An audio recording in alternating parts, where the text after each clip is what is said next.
そこでママたち、あなたに最強の家庭教師をお呼びすることに成功しました。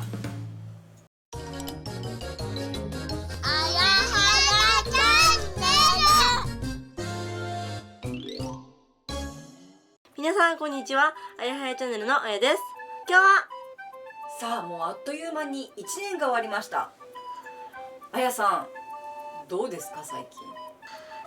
最近わからない問題が増えてきたんですけど、ママたちに聞いてもわからないって言われてるんでちょっと困ってます。そうなんですよ。ママたち現役を離れてからもう何十年経つんですよ。今頃頭をね悩ます問題をね、これどうって言われても分かるわけがない。分かるお母さんもお父さんもいらっしゃいますよ。だけど分からない。プラスあやさんがね質問してくる時間帯が悪いの。もうね、ママたちうつらうつらした頃にね「ママパパ分からへん」とか言って、そんな時間に来てもねママたち脳をお休みしてますから分かりません。そこでママたち、あなたに最強の家庭教師をお呼びすることに成功しました。どんな問題でもすごく正しく答えてくださるらしいです。ちょっと疑っとるやろ。はい、じゃあ今あやさんには難しかったっていう問題をちょっと答えてみせましょう。じゃあどちらからいきましょう？英語からいきますか？メグとあなたは1年の中で一番思い出に残ったことを英語の授業で発表することになりました。下のメモに書いてあることをすべて本文中に入れて発表原稿を完成させなさい。1日目にしたこと、2日目にしたことは自分自身で考えて書きなさい。はい、このような問題です。メモ、岐阜県へ家族へ旅行に来ました。2つ目、夏休み7月25日からの2日間。1日目に何々をやりました。2日目に何々をしました。最後にとても良い時間だったっていうのを文章にしてくださいっていう問題でした。さて、あやさんがこちらの答えどうやって書いたんですか？ I went to Gifu in summer vacation July 25 to 2nd days. I went to park and I saw mountain. I had a very good time. それっぽい文章になってるんですけど、これ実は点数ほとんどいただけませんでした。なんでだと思うよね。知らん。先生からもなんか細かいやつが来てるんだけどよくわかんない。でここでパパが用意した家庭教師さんに作ってもらいましょう。文章、家庭教師さんはどんな答えを出してくれるのでしょうか。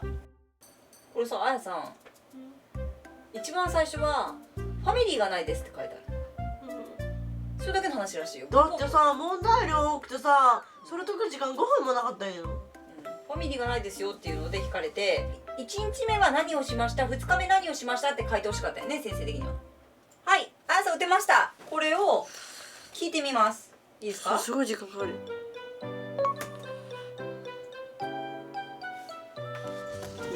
なんかすんごく長いよ。あやさん3行ぐらいで終わってるけど、何行あるこれ？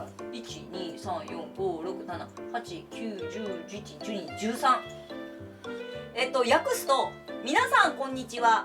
今日は私が今年体験した最も記憶に残る体験を皆様と共有したいと思います。友人のメグと私はこのスピーチの準備を依頼されましたが、私にとって私にとって最も記憶に残る経験は夏休み、具体的には7月25日と26日に家族と一緒に岐阜に旅行に行った時のことです。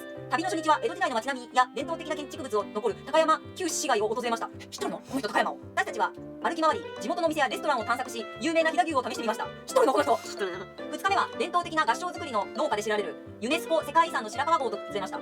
これらの家のユニークな建築と冬の大雪に耐えるように設計されている方法について学びました。また美しい景色を楽しみ、たくさんの写真を撮りました。全体として岐阜への旅行は私と私の家族にとってとても素晴らしい経験でした。日本の歴史と文化について学び、充実した時間を一緒に過ごすことができました。ご清聴ありがとうございましたっていう文章です。どうですか、この完璧な家庭教師は。そこまで完璧なのに書けへん。書けへんよね。まあそうですよね。英語でやったのが悪かったんですよ。じゃあ数学でいきましょう。はい、じゃあどんな問題を先生に答えてもらうんですか？18km の池の周囲を A さんは左回りに B さんは右回りに同じ地点を同時にスタートして歩いた。 A さんは時速 5km、 B さんは時速 4km で歩いた。2人が出会うのをスタートしてから X 時間後として方程式を立てなさい。また2人の歩いた時間を求めなさい。っていうのを聞きます。どうぞ。困っとる。あー来た。合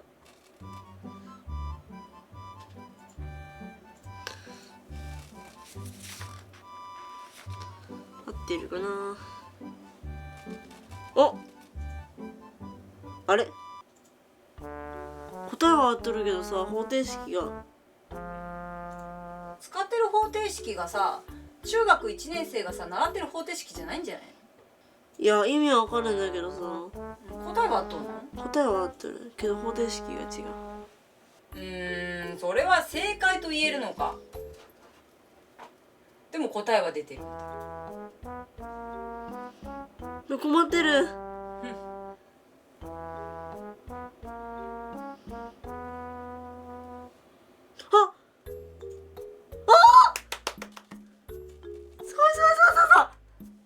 ある文章を一つ付け加えただけでちゃんとこれになった。ちなみに付け足した文章は、2人の歩いた時間を求めなさいの後に、中学校1年生で習う一次方程式を用いて求めなさいって。方程式にもいっぱいあるから、一次方程式って知ってしまったの。分かったのは英語に関しては親よりか上です。親は全くいやこのレベルは目指してないよ。普通に中学1年生ぐらいのレベルでいいんだけどね。まあでも困った時にこういうのに聞くのはありかなと思います。今回使ったのは最近流行りの人工 AI っていうやつです。チャット方式で質問を打つと返ってきます。数学についてはねちょっと答えが正しくない可能性があるので聞くのは不安かと思いますが、英語に関してはかなり信用度が高いです。子供がこれ何あれ何わかんないって聞きに行った時に親が答えられないことって結構増えてくると思います。ぜひこういうの使ってみてはいかがでしょうか。あとね、あやさんぐらいになると自分で打てるんで自分で打ってもらうっていうのもありかもしれないですね。だからさ、数学さできんで使えへんしさ、英語もレベル高すぎて使えへんになんかダメやんという正直な感想のあやさんでした。はい、最後まで見てくれてありがとうございます。バイバーイ。